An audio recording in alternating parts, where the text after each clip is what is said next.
Alrighty, today is November 18th, and it is my third hiccup,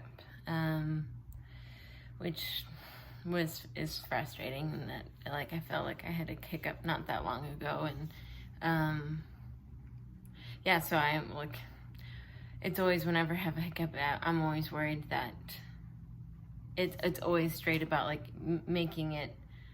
be as short as possible and not let it go on all day, or make it bleed into the next day, or I'm just worried that it'll put me in a week-long funk or something, or I'll spiral for a long time. So as soon as I can get out of that manic phase, and it's so true, it's I don't really know. I mean, I know after thinking about it what triggered it, but I don't know, I don't know why this day instead of yesterday or the day before that. I knew that there was a lot of pastries at work because I had clothes, and I'm always get anxious about if I'm gonna eat the pastries right away, and it feels like this trick I play, and I still sometimes I feel like I can manage it well and sometimes not, and I think I'm, it's good to eat pastries and all that, but when there are so many free ones, I think I'm just gonna have to make a point of giving them away or throwing them away so that it doesn't become a problem for me. It's not, there's ways you can make it easier for yourself and to get through it and not have to, it's like what I, binge and purged if I hadn't had 5 croissants available to eat, and work was slow, and it wasn't busy enough to keep my mind off of things, and I was thinking about just where I'm at, and in work and relationships, and this question of, can I really be vulnerable with people, and can I actually express and communicate how I'm feeling and not keep my cards so close to me. And I realized that the anxiety that really trips me up is the anxiety I haven't figured out how to solve. Like this week I felt sad about COVID and missing those things, but that's really concrete and it's really logical, and I can resolve it. But with this anxiety of feeling vulnerable, not knowing how to not be vulnerable, and being in the center of how do I actually share who I am with somebody, and with people I'm trying to build relationships with, that isn't resolved. And so that unresolved feeling and processing that I'm doing creates an anxiety that I can't solve, and so it just feels like too much, and I want to tap out of it. And it was, and I started, when work was slow, I felt it kind of that anxiety building, and not being able to distract myself, and it only was a few hours, and I go into this, I trip into this manic mode where it's I just want to eat and I just want to distract, and there's nothing enough to pull me out of it. But then I start pulling away from it, and I'm not present anymore, and it goes into the cycle, and I tell myself okay, well, you're gonna have to do a video that's a hiccup video, and do you really want to do that, and that'll be your third one, and what about, and then I say well, I don't even, I'm just not going to talk about it.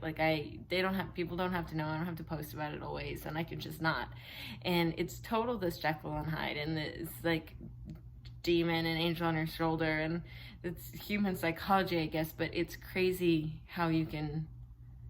just compete with yourself and feel totally at a loss. No, I can just lie, I don't have to tell anybody, nobody really needs to know, and it's not that big of a deal, and everything will be fine, and just so that you can be in this manic state for a few hours or forever long, and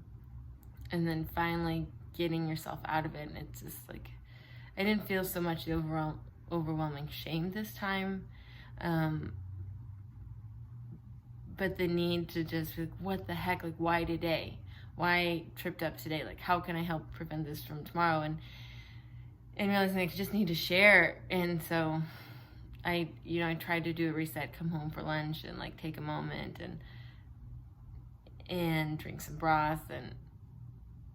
and I was able to talk to my friend and just share with her what I was thinking, and that it was a hard day, and I pushed myself, because a lot of times I say that it's a hard day, but I don't actually say what's hard or why it's hard. And so I pushed myself further, and it was really helpful to talk to her. And I honestly, I felt, as frustrating it was to have a hiccup today, I did feel I'm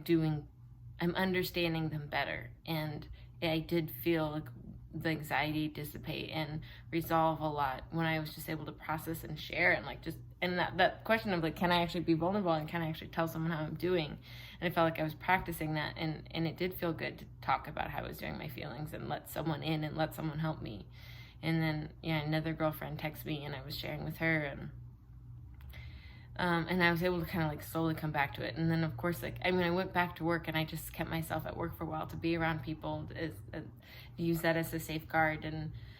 from self-harm, and that helped, and talking with people, and, you know, and finally then be able to go on like a jog and just take it easy on my body and just be outside. And it's like, okay, slowly coming back to reality, slowly coming back to life. But yeah, it's still a problem. It's still frustrating. Trying to be optimistic that, you know, it's still only the third. I'm still proud that it's the third one in 47, 48 days or whatever. And, like, that's still a pretty good record. And it is more about understanding it. And I felt like I understood why I had a hiccup this time, and hopefully, like, how I can keep them from happening the next time, or slow down that switch into that sort of manic mode.